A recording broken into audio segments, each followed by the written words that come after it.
10 barangay ang isolated ngayon sa Peña Blanca, Cagayan matapos bumigay ang Cabasan Bridge sa kasagsagan ng bagyo. Problema rin ang kawalan ng supply ng tubig at kuryente. Sa lalawigan naman ng Abra na isa rin sa mga napuruhan, ekta-ektarya ang mga pananim at daan-daang mga bahay naman ang nawasak. Live mula sa Bangged sa Abra, may report si Cesar Apolinario. Cesar. Jessica, 27 munisipalidad dito sa Abra ang lubhang naapektuhan ng bagyong Lawin. Ayon sa mga Ilocano mismo, ito na raw ang pinakamalakas na bagyo na dumaraan sa kanilang lugar. Habang binabayo ng Super Typhoon Lawin ang bayan ng Peña Blanca sa Cagayan, mabilis daw noon ang agos ng tubig sa ilog sa Cabasan Bridge at ang taas daw ng tubig umabot pa ng hanggang puno ng kawayan. Kaya bumigay ang tulay at nahati sa gitna. 10 barangay sa kabilang bahagi ng tulay ang isolated. Ang mga residente at motorsiklo kinailangang isakay sa rescue boat para makatawid. Paano ka makakabili sa malaking groceries? Wala namang daanan. Sila lahat. Mahirap kasi, paisa-isa kasi yung motor na kinakarga ng bangka dito, sir. Kaya mahirap. Dapat yung maramihan. Lalo namang nagpalala sa sitwasyon ang kawalan ng supply ng kuryente. Pati malinis sa tubig na maiinom, pahirapan. Hindi gumagana dahil nga natumba yung poste ng linya ng kuryente na galing sa genset namin. Ang ilang may kaya napilitang bumili ng sariling generator set. Pero ang problema sa matitirahan at pagkain, pilit na hinahanapan ng solusyon. Yung sa bagyong nangyari sa amin, ay napakahirap ang pinagdaanan namin.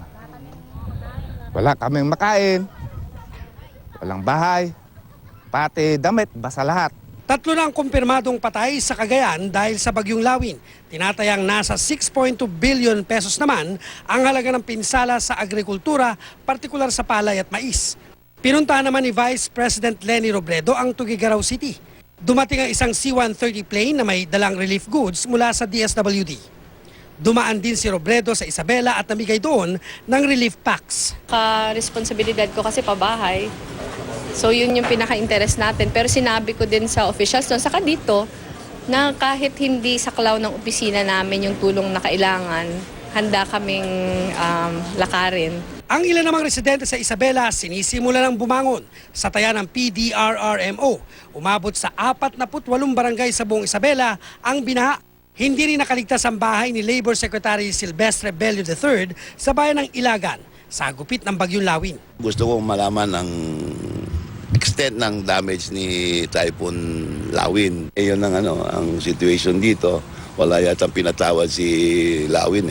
Isang programa raw ang ipatutupad ng gobyerno para tulungan ang mga nasalanta ng bagyo. I brought with me yung some amount for yung emergency employment. Para sa mga local executives, they're giving them 100 emergency employees. Isa rin sa sobrang napuruan ng bagyong Lawin ang Bangged Abra. Hindi biro ang lakas ng hanging bumayo sa lugar. Maraming poste at puno ang nabuwal. Tumaas ang level ng tubig sa ilog. Nalubog sa baha ang maraming bahay at palayan. At halos 200 bahay ang nasira. Sa taya ng PDRRMO, as of 6:35 p.m., 246 million pesos na ang nasalanta ng bagyo. We are very sorry to say na hindi kami makakapigbigay ng total post-disaster assessment dahil hindi pa pumasok lahat ng mga reports sa 27 municipalities. Isinailalim na sa state of calamity ang lungsod ng Lawag sa Ilocos Norte dahil sa gupit ng bagyong Lawin.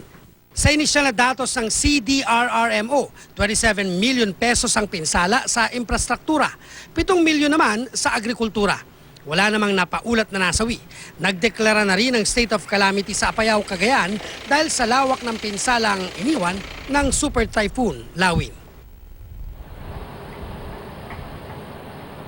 Jessica, bagaman na marami talagang ari-arian ang naapektuhan, ang good news lang ayon sa mga opisyal ng mga lokal na pamahalaan dito sa norte ay kaunti lang ang bilang ng mga nasugatan at namatay. Jessica?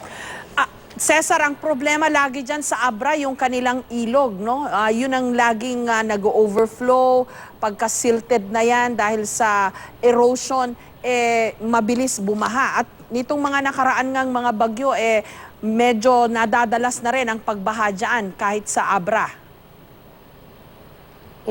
Jessica, ang sinabi sa atin ng opisyal dito sa Abra ay gagawa naman daw ng paraan, nagkakaroon na ng usap-usapan para sa isasagawang proyekto. Ang kailangan lang, dahil nga silted na yung mga ilog, ay magkaroon ng dredging dito. Pero ang good news nga, Jessica, sinasabi nila, nung bumaha daw, nung tumaas talaga ang tubig, ay agad din naman daw nawala ang tubig, baha dito sa mga mabababang lugar. Yun ang medyo naging good news doon.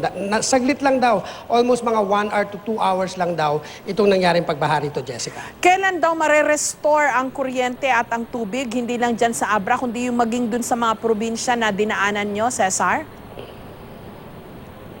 Yun ang hindi pa nila masabi sa ngayon, dahil Jessica, hindi pa nila makontak yung ibang mga lugar dahil bagsak pa ang komunikasyon. Hindi lang kuryente ang problema rito, Jessica, pati komunikasyon. Kaya yung mga nasa upland, yung mga na bumagsak na mga towers at yung mga poste ng mga kuryente, ay marami talaga yung mga napadapa nitong bagyong Lawin. Kaya hindi pa sila makapagbigay ng assessment nila kung kailan talaga mare-restore ang ilaw, Jessica. Maraming salamat sa iyo at ingat kayo dyan sa Abra, Cesar Apolinario.